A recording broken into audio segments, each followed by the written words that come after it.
सभी को जय मसीह की। हम परमेश्वर का धन्यवाद करते हैं इस समय के लिए। परमेश्वर ने हमें अब तक संभाल के रखा। आइए हम भजन संहिता 12 पढ़ेंगे। सहायता के लिए प्रार्थना। हे परमेश्वर, बचा ले, क्योंकि एक भी भक्त नहीं रहा। मनुष्यों में से विश्वास योग्य लोग मर मिटे हैं। प्रत्येक मनुष्य अपने पड़ोसी से झूठी बातें कहता है।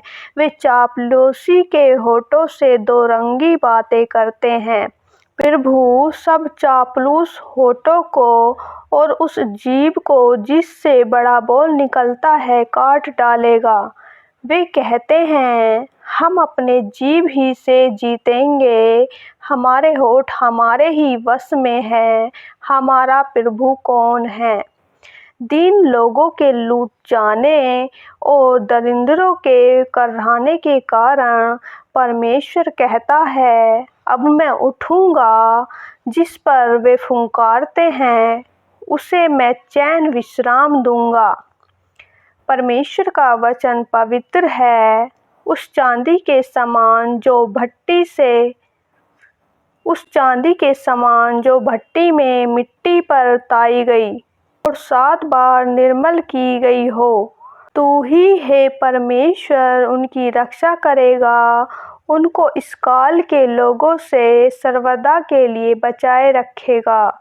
जब मनुष्यों में नीचपन का आदर होता है तब दुष्ट लोग चारों ओर अकड़ते फिरते हैं। आमीन। भजन संहिता 12 में सहायता के लिए प्रार्थना। और राजा दाऊद परमेश्वर से कहते हैं, हे परमेश्वर, बचा ले, क्योंकि एक भी भक्त नहीं रहा। मनुष्यों में से विश्वास योग्य लोग क्या मर मिटे हैं। प्रत्येक मनुष्य अपने पड़ोसी से झूठी बातें कहता है।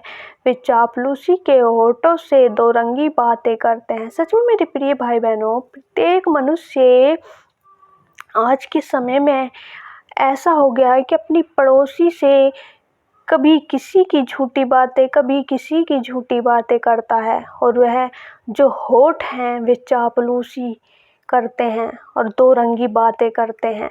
सब चापलूस होठों को और उस जीभ को जिससे बड़ा बोल निकलता है काट डालेगा। सच में मेरे प्रिय भाई बहनों, जो मनुष्य एक दूसरे की चापलूसी करते हैं, परमेश्वर उस जीभ को एक दिन काट डालेगा।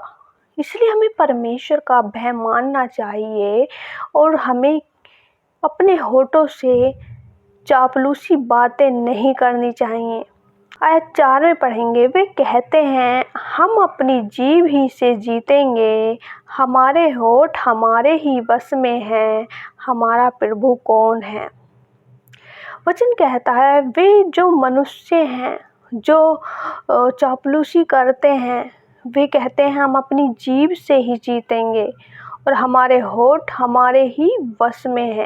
यानी कि हम जो बोलते हैं हम अपनी मर्जी से बोलते हैं। ये सब क्या है? हमारे वश में है। वे कहते हैं कि हमारा प्रभु कौन है। वे सोचते हैं कि हमारा कोई प्रभु है ही नहीं, इसलिए उनके अंदर कोई भी डर या भय नहीं है।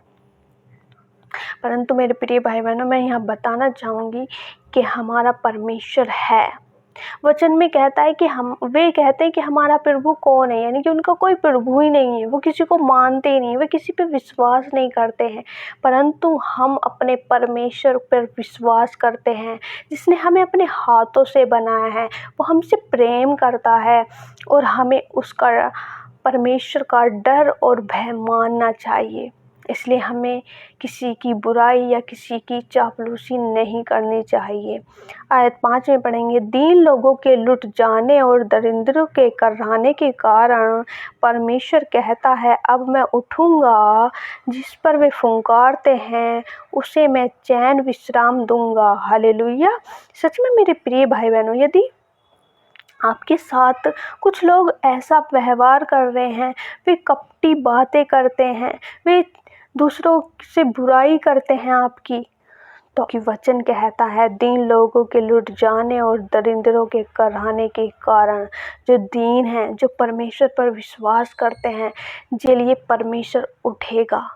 और जिन मनुष्यों पर दुष्ट मनुष्य फुंकारते हैं, परमेश्वर उनको चैन और विश्राम देगा। हालेलुया।